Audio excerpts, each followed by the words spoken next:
Fiziškai gerai pasiruošę, techniškai visada galim tobulėti dar. Jo, funkciją esam tikrai užsiugdę per žiemą, nes žiemą labai stipriai dirbam.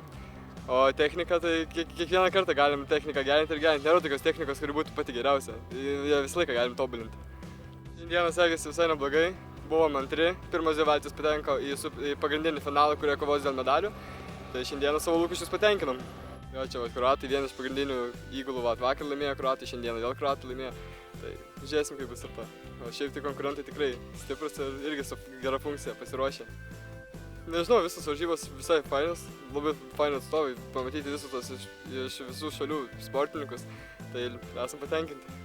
Biškai trūksta organizacijos, bet šiaip kaip studentams tinka. Kaip jaučiatės patekęs į finalą?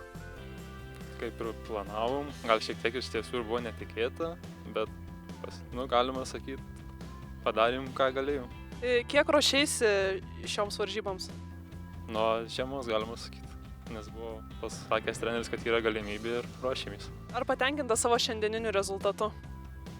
Kaip matyt, nelaimėjau, likau trečias, bet kad patekti į finalą reikėjo būti trečiam, tai galima sakyti pasitaupiau rydieną.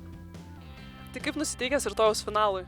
Kaip visą laiką visiems sakau, nenoriu prisišnekėti, tai bus matyti rytoj finale.